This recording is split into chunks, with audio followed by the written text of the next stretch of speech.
সুপ্রভাত সকলকে, আমার চ্যানেলে সবাইকে স্বাগত জানাই।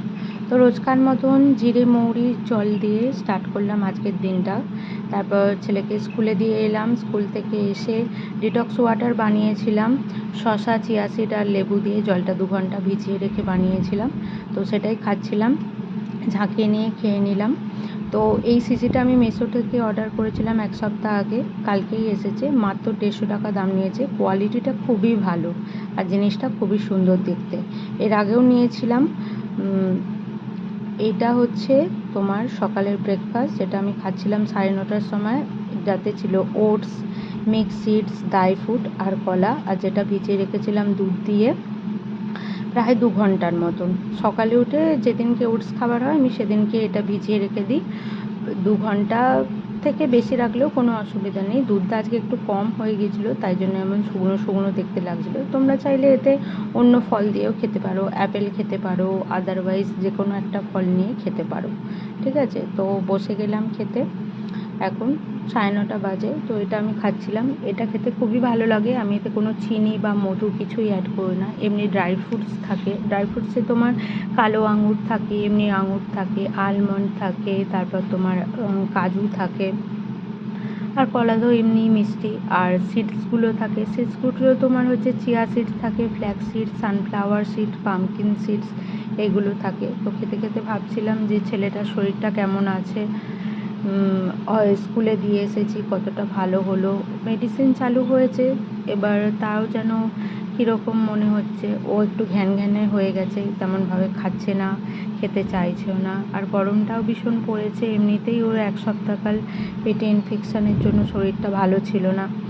তারপর ওষুধ খাওয়ালাম, ও ডাক্তার বললো যে এর সঙ্গে সর্দিও আছে, তো সর্দির ওষুধটাও দিয়েছিল। তো এটা আমি সেকেন্ড ফ্লোরে বসে খাচ্ছিলাম, মানে দোতলায় বসে খাচ্ছিলাম। এখানে আমার শ্বশুর শাশুড়িরা থাকে। কিছুদিন পর আবার একবার ভাবছি ডাক্তারটাকে দেখিয়ে নেবো, কেমন শরীরটা যায় আর কি। এইসব ভাবছিলাম। ওয়েট লসে আজকে আমি ওয়েট লস জার্নিংয়ে মোটামুটি সবারই তাড়াতাড়ি ব্রেকফাস্ট করা দরকার। আজকে তাড়াতাড়ি পুজো করে নিয়েছিলাম, জামা কাপড় ছেড়ে। তো তারপর ব্রেকফাস্ট করলাম। তারপর আবার হচ্ছে 11টা 11:30 নাগাদ একটা কলাই খেয়েছিলাম। একটা ঠাকুরের কলা ছিল। আর দুপুরে ভাতটার ক্লিপ নিতে ভুলে গিয়েছিলাম। আজকে মাছের ঝোল ভাত হয়েছিল।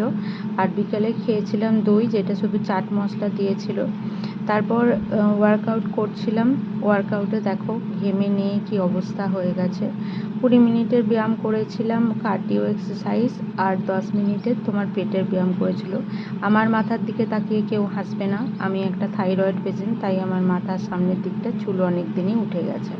অনেক চেষ্টাই করি, অনেক কিছু করি, তাও আমার চুল হয় না। ঠিক আছে, তো আর চুল নিয়ে কোনো মাথা ব্যথা করি না। এখন একটা বাচ্চার মা হয়ে গেছি, কে আর দেখবে, এই বলেই নিজেকে সান্ত্বনা দিই। তবুও ফেস্টিভ্যাল অকেশানের টাইমগুলো আসলে সবার যখন চুল দেখি, অনেক বড় চুল দেখি, এখন বড় চুল ট্রেন্ডে চলছে, এইসব দেখি, এগুলো দেখে একটু মন খারাপ হয়।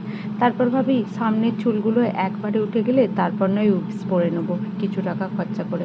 এখন যেমন আছে তেমন দিয়েই চালাই। তো সন্ধেবেলা মেঘ করেছিল, ঝোড়ো হাওয়া বইছিল। তো তারই ক্লিপটা দেখাচ্ছিলাম। এই আমাদের আশেপাশে এরকম গ্রামের বাড়ি হলে যা হয়, মাটির বাড়ি থাকে।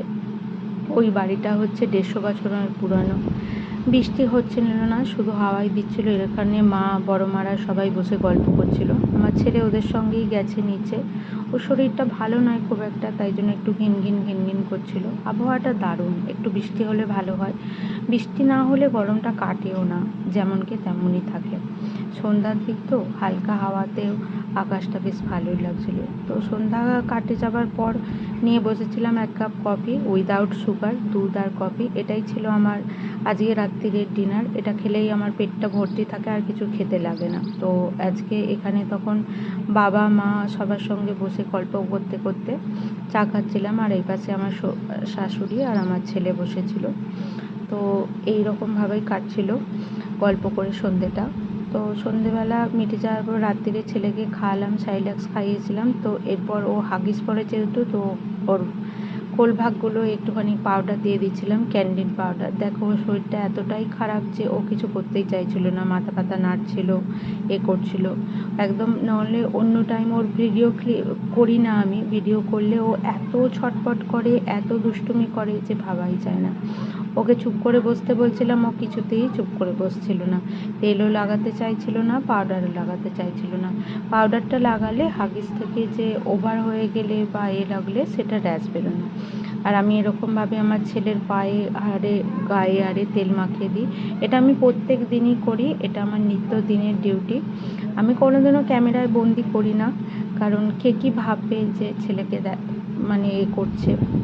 এটা আমার প্রত্যেক দিনের কাজ। আমার ছেলের পায়ে প্রত্যেক দিনই তেল মাখিয়ে দিই, কারণ ও ছোটো, সারাদিন ছোটাছুটি করে, সারা রাত ছটফট করে, পায়ের যন্ত্রণা হোক বা হোক। তেল মাখিয়ে দেওয়ার পরেও ও অতটা পছন্দ করে না তেল মাখতে, তাও আমি মাখিয়ে দিই।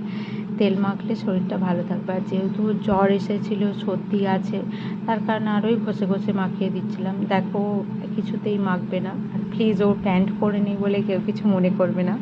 বাচ্চা ছেলে, ভিডিও ক্লিপটা আমি তুলেছিলাম।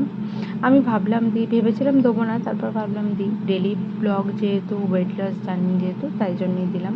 আজকে আমার খুবই খুশির দিন। আজকে 15 দিনে পার হলো আমার ওয়েট লস জার্নি। আর 15 দিনেতে আমি প্রায় 3 কেজির মতন ওজন কমিয়েছি। আমি 80 কেজি দিয়ে স্টার্ট করেছিলাম, এখন আমার ওয়েট হয়ে গেছে 76 পয়েন্ট সামথিং, মানে তোমার ওই 77 কেজি মতো, 3 কেজি সামথিং মতন আমি ওজন কমিয়েছি। এটাতে আমি অনেকটাই খুশি হয়েছিলাম। তো এরপর আমি ওকে নাকে নেসাল ড্রপস দিয়ে দিলাম। নাকে নেসাল ড্রপস দিলে নাকটা ভালো থাকে, সর্দি জমে থাকলে সেটা হয়ে যায়, ও রাত্রে ভালো করে ঘুমাতে পারবে।